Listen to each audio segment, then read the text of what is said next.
Neat ವಿರುದ್ಧದ ಚಳವಳಿಯ ನಾಯಕತ್ವ ವಹಿಸಿದ ಈ ಅಜಿತ್ ದೀಪ್ಗೆ ಯಾರು? ಈ ವಿಡಿಯೋದಲ್ಲಿ ಇವರ ಮಾಹಿತಿಯ ಬಗ್ಗೆ ನೋಡೋಣ. ಮಿಸ್ ಮಾಡದೆ ಈ ವಿಡಿಯೋವನ್ನು ನೋಡಿ ಮತ್ತು ನಿಮಗೆ ಯಾವ ಉದ್ಯೋಗದ ಬಗ್ಗೆ ಮಾಹಿತಿ ಬೇಕು ಎಂಬುದನ್ನು ಕಮೆಂಟ್ ಬಾಕ್ಸ್ನಲ್ಲಿ ತಿಳಿಸಿ. ಹಾಗೆ ಈ ವಿಡಿಯೋ ಇಷ್ಟವಾದರೆ ಸಬ್ಸ್ಕ್ರೈಬ್ ಮಾಡಿ.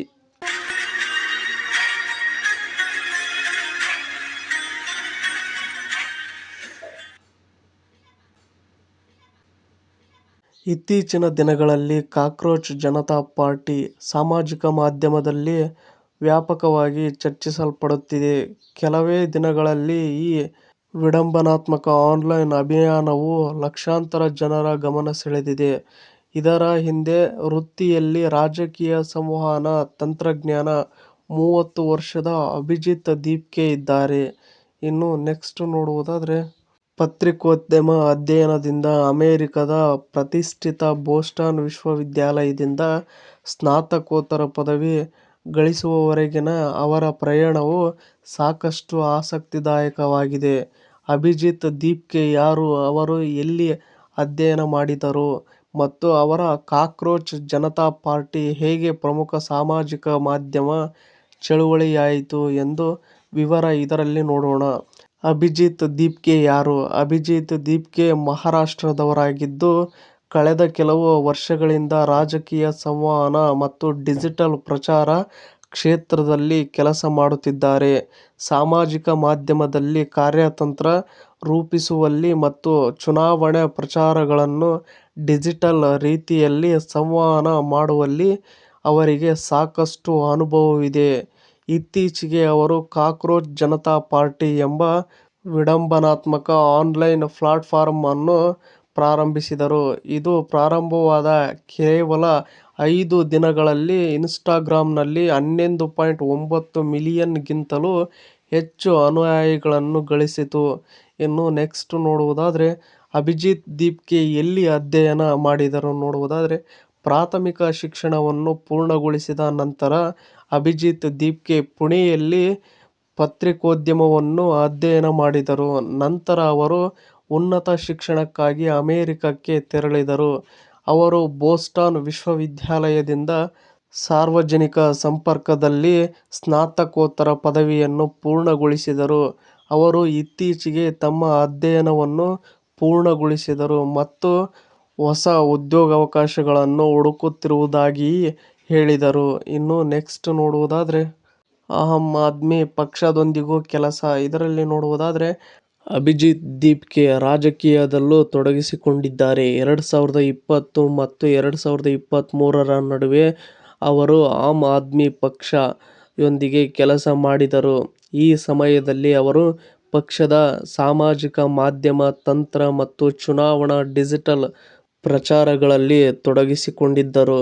2020ರ ದೆಹಲಿ ವಿಧಾನಸಭಾ ಚುನಾವಣೆಯ ಸಮಯದಲ್ಲಿ ಯುವಕರಿಗೆ ರಾಜಕೀಯ ಸಂದೇಶಗಳನ್ನು ತಲುಪಿಸಲು ಮೀಮ್ ಆಧಾರಿತ ಡಿಜಿಟಲ್ ಅಭಿಯಾನವನ್ನು ಅಭಿವೃದ್ಧಿಪಡಿಸುವಲ್ಲಿ ಅವರು ಪ್ರಮುಖ ಪಾತ್ರ ವಹಿಸಿದ್ದಾರೆ ಎಂದು ವರದಿಯಾಗಿದೆ.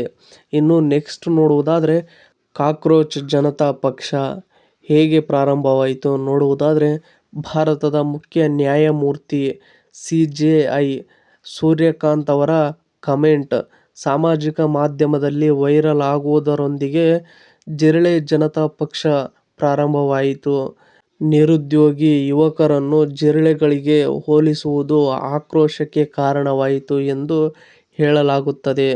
ಇನ್ನು ಈ ವಿಷಯವನ್ನು ವ್ಯಂಗ್ಯವಾಗಿ ಕೈಗೆತ್ತಿಕೊಂಡ ಅಭಿಜಿತ್ ದೀಪ್ಗೆ ಅವರು ಜಿರಳೆ ಜನತಾ ಪಕ್ಷ ಅನ್ನು ಪ್ರಾರಂಭಿಸಿದರು. ಈ ವೇದಿಕೆಯು ತನ್ನನ್ನು ಸೋಮಾರಿ ಮತ್ತು ನಿರುದ್ಯೋಗಿ ಯುವಕರ ಧ್ವನಿ ಎಂದು ವಿವರಿಸುತ್ತದೆ. ಇನ್ನು ನೆಕ್ಸ್ಟ್ ನಾವು ನೋಡುವುದಾದ್ರೆ, ಕೆಲವೇ ದಿನಗಳಲ್ಲಿ ಬೃಹತ್ ಸಾಮಾಜಿಕ ಮಾಧ್ಯಮ ಚಳವಳಿ ಹೊರಹೊಮ್ಮಿತು. ಇದರಲ್ಲಿ ನೋಡುವುದಾದ್ರೆ, ಪ್ರಾರಂಭವಾದ ಕೆಲವೇ ದಿನಗಳಲ್ಲಿ ಅಭಿಯಾನವು ಸಾಮಾಜಿಕ ಮಾಧ್ಯಮದಲ್ಲಿ ತ್ವರಿತವಾಗಿ ವೈರಲ್ ಆಯಿತು. ಸಿಜೆಪಿ 1,00,000ಕ್ಕೂ ಹೆಚ್ಚು ನೋಂದಣಿಗಳನ್ನು ಪಡೆದುಕೊಂಡಿದೆ. ಸಂಸ್ಥೆಯು ತನ್ನ ಅಧಿಕೃತ ವೆಬ್ಸೈಟ್ ಅನ್ನು ಪ್ರಾರಂಭಿಸಿತು, ತನ್ನ ಗೀತೆಯನ್ನು ಬಿಡುಗಡೆ ಮಾಡಿತು ಮತ್ತು ಇನ್ಸ್ಟಾಗ್ರಾಂ ಮತ್ತು ಟ್ವಿಟರ್ನಲ್ಲಿ ಮೀಮ್ಸ್, ರೀಲ್ಸ್ಗಳು ಮತ್ತು ರಾಜಕೀಯ ವಿಡಂಬನೆಯ ಮೂಲಕ ಹೆಚ್ಚಿನ ಸಂಖ್ಯೆಯ ಯುವಕರನ್ನು ತೊಡಗಿಸಿಕೊಂಡಿದೆ. ಇನ್ನು ನೆಕ್ಸ್ಟ್ ನೋಡುವುದಾದರೆ, ಸಿಜೆಪಿ ನೀಟ್ ವಿಷಯದ ಬಗ್ಗೆಯೂ ಸಕ್ರಿಯವಾಗಿದೆ. ಕಾಕ್ರೋಚ್ ಜನತಾ ಪಕ್ಷ ಸಾಮಾಜಿಕ ಮಾಧ್ಯಮಕ್ಕೆ ಸೀಮಿತವಾಗಿಲ್ಲ. ಇತ್ತೀಚೆಗೆ ಅದರ ಬೆಂಬಲಿಗರು ದೆಹಲಿಯ ಜಂತರ್ ಮಂತರ್ನಲ್ಲಿ ಪ್ರದರ್ಶನ ನೀಡಿ ಸಂಸತ್ತಿನ ಕಡೆಗೆ ಮೆರವಣಿಗೆ ನಡೆಸಿದರು. ನೀಟ್ ಪರೀಕ್ಷೆಯಲ್ಲಿನ ಅಕ್ರಮಗಳ ತನಿಖೆ, ಶಿಕ್ಷಣ ವ್ಯವಸ್ಥೆಯಲ್ಲಿ ಸುಧಾರಣೆಗಳು ಮತ್ತು ಕೇಂದ್ರ ಶಿಕ್ಷಣ ಸಚಿವ ಧರ್ಮೇಂದ್ರ ಪ್ರಧಾನ್ ಅವರ ರಾಜೀನಾಮೆಗೆ ಒತ್ತಾಯಿಸಿ ಈ ಪ್ರದರ್ಶನ ನಡೆಯಿತು. ಇನ್ನು ನೆಕ್ಸ್ಟ್ ನೋಡುವುದಾದರೆ, 48 ಗಂಟೆಗಳ ಉಪವಾಸ ಸತ್ಯಾಗ್ರಹ. ಇದರಲ್ಲಿ ನೀಟ್ ವಿಷಯಕ್ಕೆ ಸಂಬಂಧಿಸಿದಂತೆ ಅಭಿಜಿತ್ ದೀಪ್ಗೆ ಕೂಡ 48 ಗಂಟೆಗಳ ಉಪವಾಸ ಸತ್ಯಾಗ್ರಹ ನಡೆಸಿದ್ದರು. ಜುಲೈ 20ರಂದು ಅವರು ತಮ್ಮ ಉಪವಾಸ ಸತ್ಯಾಗ್ರಹವನ್ನು ಕೊನೆಗೊಳಿಸಿದರು. ಕೇಂದ್ರ ಸಚಿವ ಜೆ. ಪಿ. ನಡ್ಡಾ ಸಿಜೆಪಿ ನಿಯೋಗವನ್ನು ಭೇಟಿಯಾದ ನಂತರ ಈ ನಿರ್ಧಾರ ತೆಗೆದುಕೊಳ್ಳಲಾಗಿದೆ. ಈ ಸಮಯದಲ್ಲಿ ಸಂಸ್ಥೆಯು ತನ್ನ ಬೇಡಿಕೆಗಳಿಗೆ ಸಂಬಂಧಿಸಿದ ಲಿಖಿತ ಜ್ಞಾಪಕ ಪತ್ರವನ್ನು ಸರ್ಕಾರಕ್ಕೆ ಸಲ್ಲಿಸಿತು. ಇನ್ನು ಇದೇ ತರಹದ ಶಿಕ್ಷಣ ಮತ್ತು ಜಾಬ್ ಸಂಬಂಧಿತ ಸುದ್ದಿಗಳನ್ನು ಓದಲು ನಿಮ್ಮ ಜಾಬ್ಸ್ ಅಂಡ್ ಎಜುಕೇಷನ್ ಅಪ್ಡೇಟ್ ಚಾನಲ್ನ ಸಬ್ಸ್ಕ್ರೈಬ್ ಆಗಿ. ಈ ವಿಡಿಯೋ ನೋಡುತ್ತಿರುವವರು ಇನ್ನೂ ಯಾರ್ಯಾರು ಸಬ್ಸ್ಕ್ರೈಬ್ ಆಗಿಲ್ವೋ ಪ್ಲೀಸ್ ಎಲ್ಲರೂ ಸಬ್ಸ್ಕ್ರೈಬ್ ಆಗಿ ಮತ್ತು ಈ ಅಪ್ಡೇಟ್ ಬಗ್ಗೆ ನಿಮ್ಮ ಅಭಿಪ್ರಾಯ ಏನೆಂದು ಕಮೆಂಟ್ ಬಾಕ್ಸ್ನಲ್ಲಿ ತಿಳಿಸಿ. ಹಾಗೆ ಈ ವಿಡಿಯೋ ಇಷ್ಟವಾದರೆ ಸಬ್ಸ್ಕ್ರೈಬ್ ಮಾಡಿ, ಸಪೋರ್ಟ್ ಮಾಡಿ. Thank you for watching friends. ಎಲ್ರಿಗೂ ಧನ್ಯವಾದಗಳು.